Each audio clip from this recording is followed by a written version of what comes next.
Bonjour les Itata, bienvenue dans votre émission Coûtez ça, un coup de boost au développement économique du centre. C'est ce que proposent conjointement la CACEM et la CCI Martinique. Et pour en parler, j'ai le plaisir de recevoir le vice-président de la CCI Martinique, monsieur Tony Boclet. Bonjour monsieur Boclet. Bonjour à vous, bonjour à tous. Bienvenue sur le plateau des Itata. Merci. Donc vous êtes vice-président de la CCI Martinique. Est-ce que vous pouvez expliquer en quoi consistent vos fonctions de vice-président? Alors le vice-président, c'est celui qui remplace le président quand il n'est pas là. Mais quand il est là. C'est la roue de secours. Mais même quand il est là, je vous rassure, il y a quand même du travail, puisque en fait on se répartit la tâche, on va dire, puisqu'il faut être sur tous les fronts. Et non, le vice-président accompagne le président dans les missions qui sont dévolues à la CCIM. Quelles sont-elles?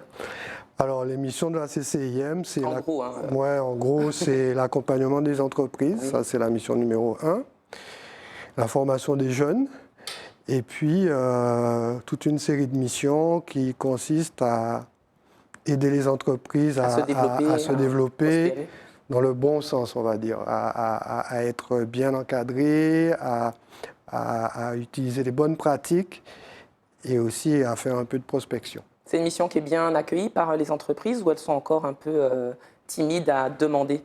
Non, les chambres de commerce, c'est un organisme qui est très très ancien. Vous savez, on fêtait d'ailleurs les 250 ans de la chambre de commerce. Et donc, la chambre de commerce, quelque chose qui est entré dans les mœurs. Toute personne qui veut créer une entreprise sait qu'elle va peut-être passer par la chambre de commerce, peut-être que ça va l'aider. Et c'est le cas parce qu'on a des conseillers qui sont là pour ça et qui aident les porteurs de projets à concrétiser leurs projets. C'est ça, surtout que le centre, c'est 30 964 établissements, ce qui est énorme. C'est le gros morceau. Ça représente 69,9% des établissements de l'île. Exactement. C'est super important pour la Martinique d'être concentré dans le centre comme ça. C'est très très important, c'est effectivement là où se concentre l'activité. Bon, je ne sais pas si on a fait exprès, mais c'est comme ça que ça se présente. Ça a des bons côtés, ça a des mauvais côtés aussi. On se rend bien compte avec tous les problèmes de circulation, de problèmes de transport. Mais bon, il se trouve que Shellshare, Lamentin, Fort-de-France, c'est le noyau dur de l'activité économique en Martinique. Comme ça. Alors vous aimez tout ce qui est construction, vous aimez co-construire, puisqu'on vous a connu chez Cobati, à la SONAC. On a l'impression que la notion de construction, c'est quelque chose d'important pour vous. Dans quel sens? Oui, on peut dire ça comme ça. Alors, la construction, c'est mon métier, oui. C'est ce que je fais. Et finalement, sens propre et sens figuré, c'est quelque chose qui oui, vous c'est-à-dire que la construction, c'est une belle image qu'on peut se faire du développement économique. Il y a des pendants. On parle de chantier, on parle de délai, on parle de qualité. Enfin, toutes les choses qu'on va retrouver dans le chantier, on va les retrouver dans l'activité économique. Donc, vous êtes en co-construction sur un projet avec la CACEM. On peut confondre la CACEM et la CCI. C'est quoi la différence dans la fonction que vous avez, le rôle que vous avez du point de vue économique? Alors, CACEM et CCIM, c'est deux organismes complètement différents. La CACEM, c'est un EPCI. Les EPCI, vous savez, c'est ces communautés de communes qu'on a fondées suite à la loi NOTRe et qui regroupent en fait des villes, puis pour en faire des hyper-urbanités, on va dire, pour être ensemble, pour être plus fort. Oui, pour une meilleure coopération. En Martinique, il y en a 3. Il y a Cap-Nord, la CACEM au centre et l'Espace Sud au sud. Donc, et la CCIM, par contre, c'est complètement différent. La CCIM, c'est un organisme qui est dédié aux chefs d'entreprise. C'est d'ailleurs les chefs d'entreprise qui élisent les conseillers consulaires que nous sommes. Et, contrairement à la CACEM, qui est menée par des élus du peuple. Les gens qui siègent à la CACEM, ce sont les gens qui siègent dans les conseils municipaux. OK. Voilà. Et pourquoi ce besoin de co-construire ensemble? Qu'est-ce qui fait que vous collaborez ensemble? C'est quelque chose que vous faisiez déjà ou c'est tout nouveau de manière officielle? Alors, en l'occurrence, on a la convention qu'on a signée, puisque c'est de ça qu'on parle, on a signé cette convention il n'y a pas très longtemps, le 11 décembre. C'est un renouvellement, en fait, parce qu'on avait déjà signé une convention similaire en 2019. Et pour la petite histoire, on est la première CCI de France à avoir mis en place une convention de partenariat avec un EPCI. Ça, c'était la petite histoire. Important de souligner. Mais pourquoi? Parce que, en fait, ça découle j'ai parlé tout à l'heure de la loi NOTRe, qui a réorganisé l'organisation du territoire. Bon, ici, on a un territoire. évidemment français.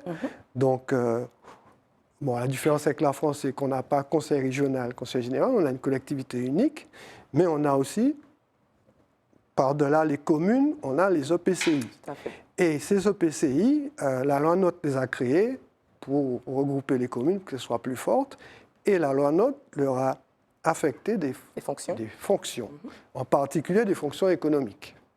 Et donc, il me semble, et je pense que c'est aussi l'avis du président Joc, que c'était naturel qu'on fasse une convention avec les EPCI pour ne pas se marcher sur les pieds, parce que c'est aussi la mission de la Chambre de commerce de s'occuper du monde économique. Et la Chambre de commerce, j'ai envie de dire que la Chambre de commerce, elle est en contact direct avec le monde économique, tandis que les EPCI, ce sont les élus, donc ils ont une connaissance du monde économique, mais elle est peut-être un peu moins fine que... Et peut-être plus à l'échelle de leur territoire aussi, de leur espace. C'est ça, c'est ça. Très bien. Donc, vous partez d'un constat, c'est l'arrêt de l'activité économique pendant le Covid. Quel a été le constat détaillé? Qu'est-ce que vous avez pu observer par rapport aux entreprises? La crise Covid a mis à terre l'économie, parce que l'économie, par définition, il faut que ça bouge, il faut qu'il y ait des échanges, il faut que les gens se voient. Et pendant le Covid, on a interdit de faire tout ça. Donc, forcément, il y a eu des conséquences qui sont très graves pour certaines entreprises. Il y a des entreprises qui ont... Il y en a qui ont pu quand même se réinventer. Il y en a qui ont pu se réinventer. Et puis, il y a beaucoup on va dire, personnellement, les gens ont aussi changé. Ça leur a permis de réfléchir. Ils se sont posés et ils se sont mieux orientés, on va dire. Et donc, ils ont changé d'activité. Et donc, oui, il a fallu, comme l'activité s'est retrouvée à terre, il a fallu la relancer. D'où l'idée de la coopération pour trouver un système beaucoup plus efficace. Oui, c'est-à-dire que l'idée était déjà là, puisque je vous ai dit qu'on a signé la Convention en 2019, mais effectivement, ça nous a permis d'entrer très rapidement en contact avec le monde économique, je parle de la CCIM, de faire un petit peu un état des lieux de l'activité, des besoins surtout, parce que la crise Covid, elle est arrivée, mais après le Covid, la question est de savoir comment on repart, avec quoi on repart, qu'est-ce qu'on va faire. Donc c'est l'occasion de se poser plein de questions. Et la CCIM a fait ce travail sur, on a appelé ça le rebond, d'aller voir toute l'économie et de rassembler toutes les informations, et on a rassemblé à travers un document. Et ça nous a permis d'ausculter au plus près le territoire, ce qui permet d'échanger avec la CACEM, qui est là des fonctions opérationnelles, avec le monde économique également. Et quel est le besoin qui a surgi, le besoin le plus imminent pour les entreprises, le plus important, par rapport à tous les constats que vous avez pu faire, tous les échanges que vous avez pu avoir avec eux? C'est difficile à dire, mais pour moi, l'activité économique ne se fait pas sans l'argent. C'est sûr. Hein. Il faut appeler un chat un chat. Et quand il a fallu repartir, les entreprises étaient en berne financièrement, donc il a fallu les aider. L'État a fait sa part. L'État, je rappelle que l'État a payé des salaires pendant le Covid, hein, c'est pas rien. Hein.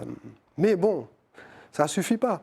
Il faut, quand on s'est retrouvé après le Covid, il a fallu se dire, bon, maintenant on repart. Mais comment on repart?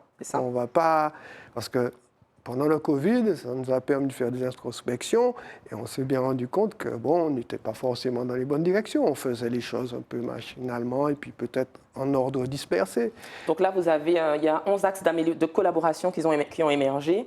Parmi elles, zone d'activité économique, planification urbaine, promotion du tourisme, économie circulaire et déchets, gestion, prévention des risques, gestion post-crise et coopération internationale. Absolument. C'est encore possible après le Covid Ah oui, non, mais tous ces points-là, ils étaient déjà là, mais là, c'est devenu encore plus criant, je veux dire. Bon, si on prend l'exemple des déchets, on peut prendre un exemple. Économie circulaire et déchets. L'exemple des déchets, c'est un exemple criant, parce que ce qu'il faut comprendre avec la question de déchets, c'est que ce que la loi dit, c'est que toute entreprise est en charge de la gestion de ses propres déchets.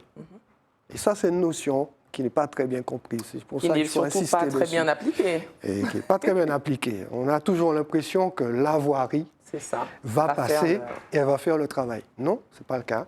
Quand on est une entreprise, on doit être à même de s'occuper de la gestion de ces déchets jusqu'à un exutoire, c'est-à-dire jusqu'à un centre de traitement ou alors un centre de recyclage.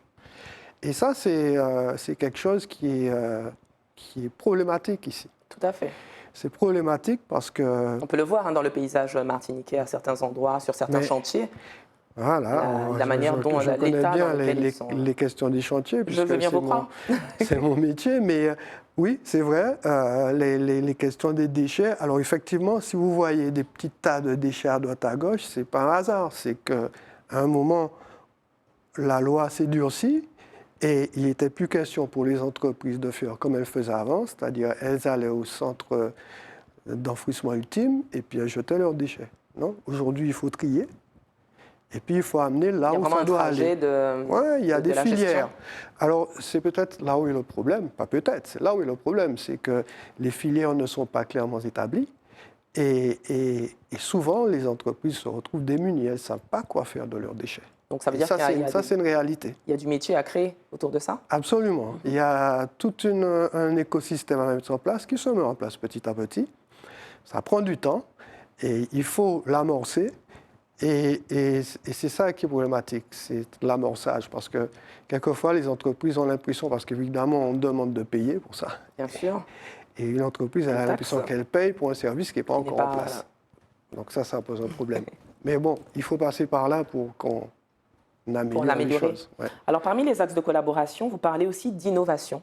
Oui. C'est beaucoup le cas. À la CCI, on recevait dernièrement quelqu'un qui avait fait des pâtes. Il y a beaucoup de processus d'innovation. Qu'en est-il du digital? Est-ce que c'est quelque chose que vous prenez en main aussi? Je vois que ça ne fait pas forcément partie de manière claire. Mais oui, le digital, c'est un axe fort à la CCIM. Ça fait partie des axes, on va dire, du plan de mandature. D'accord. Et oui, la CCIM a elle a deux satellites, on va dire, qui s'occupe de digital. C'est le village Baïséa, qui est un incubateur qui a été mis en place en collaboration avec le Crédit Agricole.